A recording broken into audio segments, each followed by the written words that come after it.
Any amateur historian will always say that the Third Reich's downfall was solely due to the failed invasion of the Soviet Union, Operation Barbarossa, in the summer of 1941, with no doubt is the largest factor for their loss, along with the overwhelming Allied industrial might and Hitler's erratic decision-making, but one hugely overlooked aspect is the Allied aerial bombardment. It is from soldiers returning home from the front, vent their anger and heartbreak at seeing beloved German cities like Dresden and Nuremberg flattened. One of Germany's greatest failures being the lack of a heavy bomber, contrast to the US Boeing B-17 carrying a maximum payload of over 3,600 kilos, with some instances with special external racks under the wings carrying a load of 7,900 kilos was possible for extreme short missions, and a much higher cruising altitude than other planes, famously being able to sustain heavy damage, and with the British Avro Lancaster produced in huge numbers and generally carrying around a 6,350 kilo payload.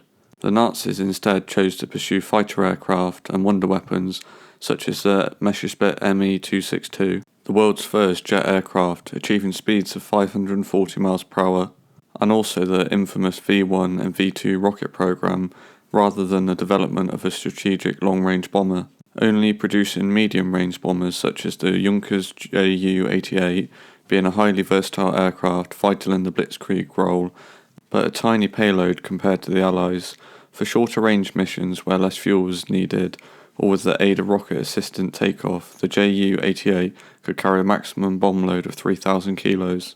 This often involved carrying the majority of the bombs externally, with increased drag and reduced performance. While the ground campaigns like Operation Barbarossa and D-Day dominate the history books, the relentless aerial assault from 1942 to 45 significantly eroded Germany's ability to wage war.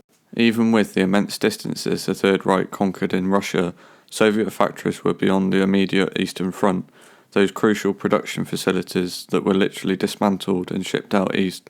Even on the open oceans of the transatlantic shipping lanes in the mid-Atlantic, beyond the reach of U-boats and the range of German bombers.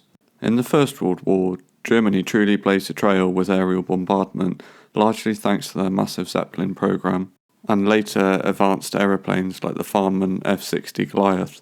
The Germans, and particularly the Imperial German Navy, saw their potential just beyond reconnaissance and aiding artillery. With the Western Front bogged down, the idea emerged to use some strategic bombing, not just military targets but British cities and industrial centres. But these early primitive aircraft could only carry tiny payloads and had little or no method of precisely aiming the munition onto the target. Even by 1943, only 13% of US bombs fell within 1,000 feet of the aiming point, with factors like high altitude, large formations making the planes hard to manoeuvre, framing, enemy fighters pursuing, and intense anti-aircraft fire known as flak. But in the later stages of the war, vast improvements had been made in aiming, the British pioneering a technique called oboe. Capable of being used in any weather condition, day or night, the guidance system used two well-separated radar stations to track the aircraft. Two circles were created before the mission, one around each station, and where the circles intersected was where the bomb would be dropped. Generally just one aircraft, often a fast Mosquito, would use this technique and drop a flare as to mark on the target. During the Spanish Civil War, 1936 to 1939, was a chilling and a horrific preview of the aerial war that would soon engulf Europe and the world. World War II, it marked a brutal shift in military strategy, explicitly targeting civilian populations to break morale. The Spanish Civil War saw the Republican government, supported by the Soviet Union and international volunteers, fight against the national rebels led by Francisco Franco, heavily backed by Nazi Germany and fascist Italy.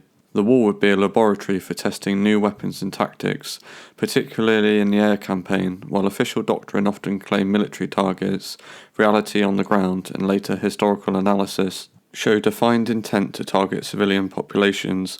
The aim was to instill fear, break morale and create a sense of helplessness. This was the direct precursor to the Blitz campaign in Britain and later the Allied strategic bombing campaigns in Germany. The Condor Legion was a largely volunteer force of Luftwaffe and German army soldiers deployed to Spain, though they brought cutting-edge aircraft like the Heinkel HE-111 bomber and the Dorna Do-17. This would be the first use of carpet bombing. The The Condor Legion in particular experimented with saturation bombing of entire mass areas rather than pinpoint strikes. This was particularly due to the limitations of bombing accuracy at the time, but also to maximise destruction and psychological impact. The largest and biggest impact to the Third Reich with the Allied bombing campaigns was to the oil and fuel refineries. Concentrated attacks on Germany's synthetic oil plants, particularly from the mid-1944 onwards, severely crippled their fuel supply, along with the loss of the Russian oil fields. Albert Speer, Hitler's armaments minister, in later life admitted these attacks struck Germany at its weakest point. The scale of the Allied bombardment was truly staggering. By the end of the war, 3.6 million dwellings were destroyed or heavily damaged, accounting for approximately 20% of all buildings in the country. Civilian casualties estimated of German civilians due to the bombing range was from 300,000 to over 600,000, with an additional 780,000 wounded. Millions were homeless and displaced wandering the countryside.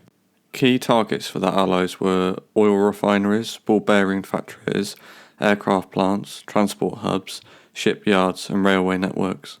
In contrast to the Allied strategic bombing campaign, Nazi Germany was focused on short-range attacks. German war planners trying to create a fast, highly mobile and lightning war that emphasised fast, medium-range bombers and dive bombers to support rapidly advancing ground troops rather than heavy bombers for deep inland strikes.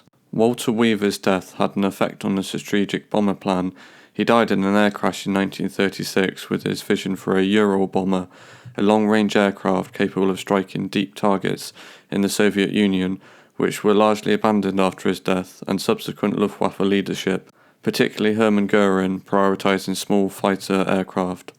Early successes, the rapid victories in Poland and France and the Low Countries, seemed to validate the Blitzkrieg approach, suggesting a need for quick and decisive strikes rather than prolonged aerial campaigns. Underestimation or arrogance of the German military planners initially did not foresee a long drawn-out war against industrial powers in pre-war strategy planning. Also, with resource prioritization, developing a strategic bomber is incredibly resource-intensive in time, materials, research, specialized engines arguably the most important, and the hardest component of these resources diverted to tactical aircraft fighter production, and later the costly V-weapon program. The inability to cripple enemy war industries such as the Soviet Union, Germany could not effectively bomb crucial Soviet industrial centres located deep beyond the front lines in the Urals and Siberia, where relocated factories could churn out tanks and aircraft armaments. This allowed for Soviets to recover monumental losses from the summer of 1941 onwards.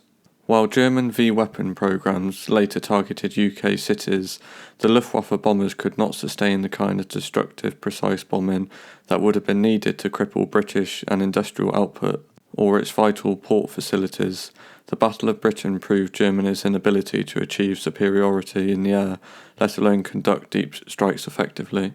A hugely and overlooked aspect of the failing German air campaign was the limit of long-range naval warfare. Germany lacked a thorough long-range maritime patrol or strike bomber to effectively target Allied convoys across the vast expanses of the Atlantic, especially once ships were beyond the range of land-based fighters and medium bombers. This hampered U-boat campaigns by denying them effective area reconnaissance or coordinated sea attacks over long distances. Germany did develop medium-range bombers. These were the workhorses of the early Luftwaffe. They were designed for tactical support of ground forces and interdiction of enemy supply lines. Relatively short-ranged attacks on infrastructure like airfields, ports and railways. Twin-engined aircraft with payloads typically in the range of 1,500 to 3,000 kilos. Intended for focused strikes as part of combined arms rather than sustained deep strikes.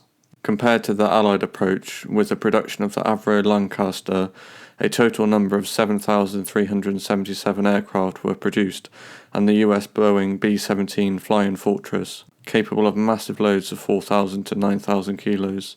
The technical brilliance of Blitzkrieg, coupled with its immense success in the early campaigns for Nazi Germany, perfect for smashing targets just behind the front lines, but growing less effective in a long drawn-out war. And with the lands that Germany had conquered, it was easier and easier for Allies to encroach on German airspace and with the flights that they were taking growing shorter and shorter, it gave them the ability to drastically increase their payloads. Germany's lack of a long-range strategic bomber, giving no ability to strike the industrial heartlands of its enemies. The possibility of striking Russia's Eastern Front factories could have easily prolonged the war even just for a short while. The lack of the heavy bomber made the later years of the war a very one-sided fight. The Allies meanwhile built thousands upon thousands of heavy bombers, systematically pounding German cities, factories, oil refineries, rail networks, turning them into rubble. They had no way to hit back with the same volume compared to the level of the Allies. Even the mighty Tirpitz would be sunk by 32 Lancasters, dropping 5.4-ton tallboy bombs. The lack of a heavy bomber is probably the most overlooked part of Germany's military defeat.